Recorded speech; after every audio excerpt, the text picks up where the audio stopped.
All right, fellas. So next game of the week, we got a 3:30 ABC matchup. Alabama on the road going to take on Florida State. A lot of talk behind this game coming from Florida State side, especially a certain quarterback that likes to mouth off a lot.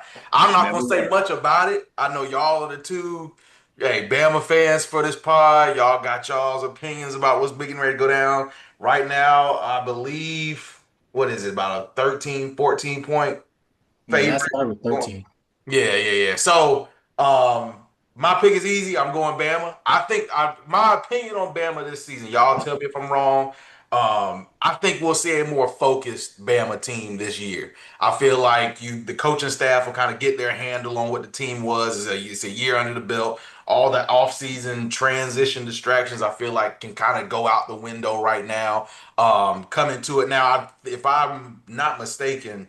Bama's got a couple of injuries that they're dealing with right now, maybe in the running back room, so on and so forth. But all in all, I do not have any faith in what Florida State is right now.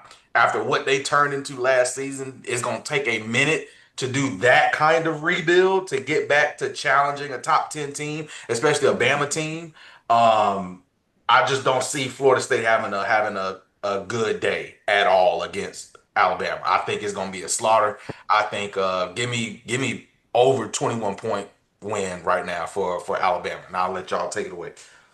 Yeah, no, listen, I'm with you. I think one of the biggest things that Alabama has going for them is continuity within their coaching room, right? I'm talking about all positions. Uh, uh, the addition of Ryan Grubb, Ryan Grubb was on staff last year when Kalen DeBoer took the job, but he got offered the Seattle offensive coordinator job, and of course he took that, right? And that didn't work out, but he's back at Bama and with Kalen DeBoer in a very natural fit. Van, you mentioned the running back injuries. There was a lot of talks about the Kalen DeBoer / Ryan Grubb run offense over the years, going all the way back to when Kalen DeBoer was with Sioux Falls or whoever it was he was with as a winning coach.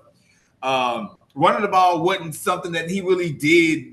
That the running back didn't really contribute like we're used to Nick Saban run offense run with the running backs. You know what I'm saying? The quarterback gets the ball out quick. You know, the quarterback is basically throwing the ball short for what we would consider a run play, but screens and this and that or whatever. I expect to see a lot of that this year from Alabama. And truth be told, it's one thing that was actually lacking from Alabama's offense last year. It was just a simple screen pass. It's like, where were the screen passes? You got 3rd and 8. You knew Milroe couldn't really push the ball downfield on the mid-range throws effectively. Why not give him a screen? I didn't see that. Nick Sheridan didn't really do that. I have all the faith in Ryan Grubb because we've seen it before. We saw it with Washington, going to the national championship game 2 years ago.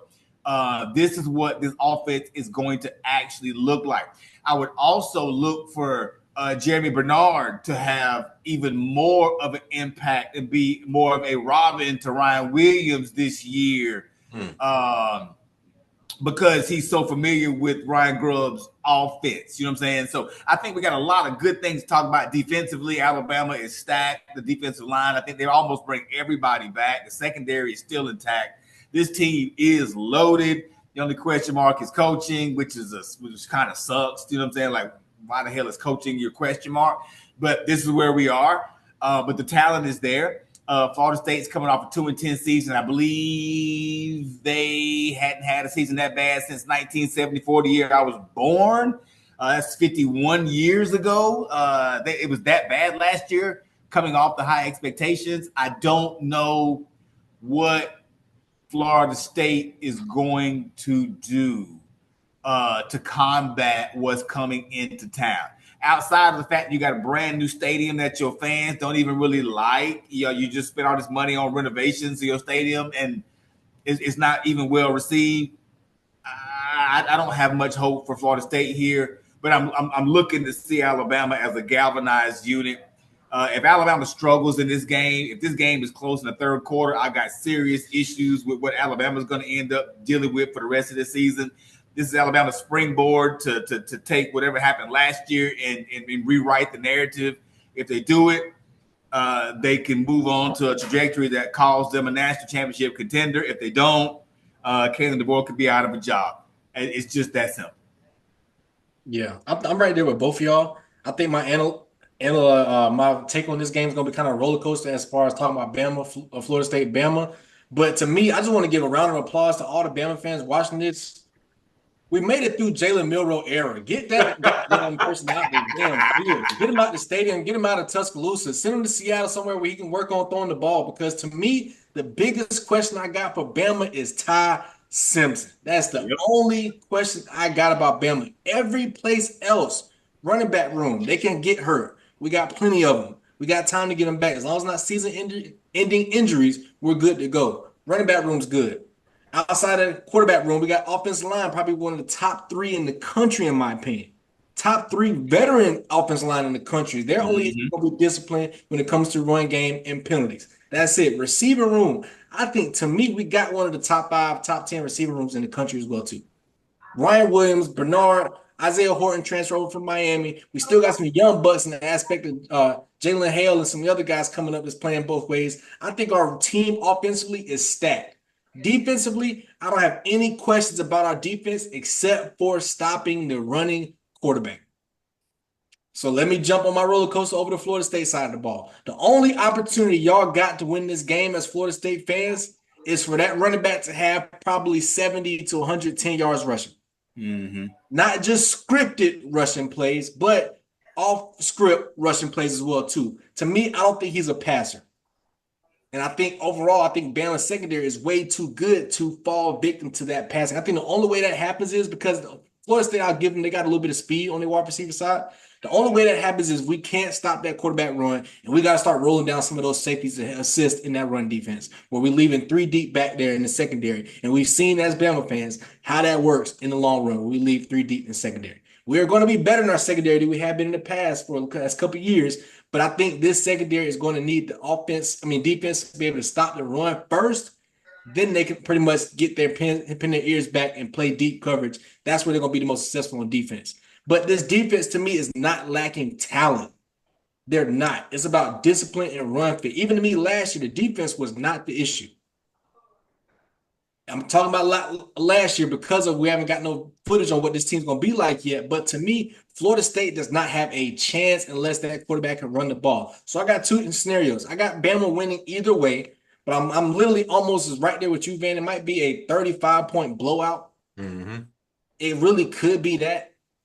But I also think if, like you said, Sean, it gets close in the third quarter, I do see this game maybe being like a 21-17 type victory.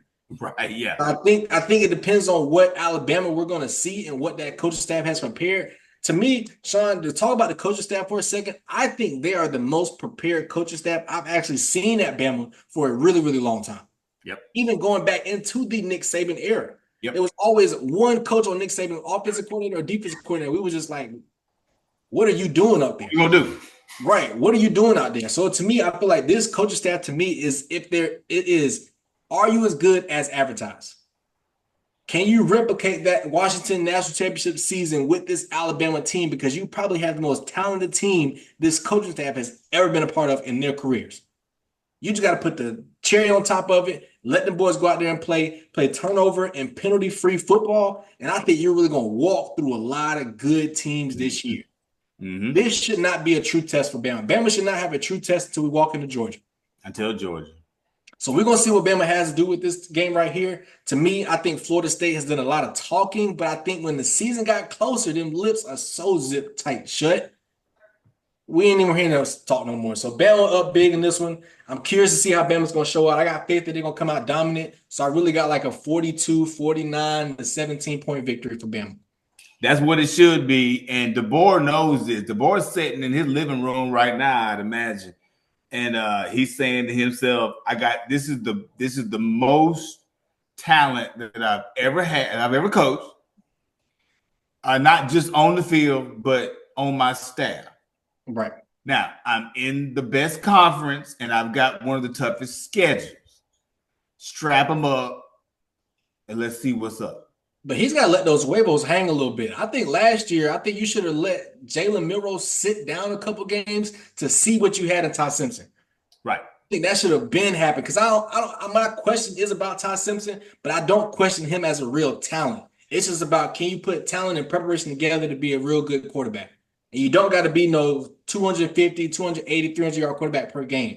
You got to be manageable, 2 passing touchdowns, 200 yards a game. You're going to win a lot of football games in those crimson and white jerseys. He just got to be the quarterback to service it all. And I think with his talent, DeBoer and Grubb, man, they're going to have a field day. They should. It's going to be interesting. They should.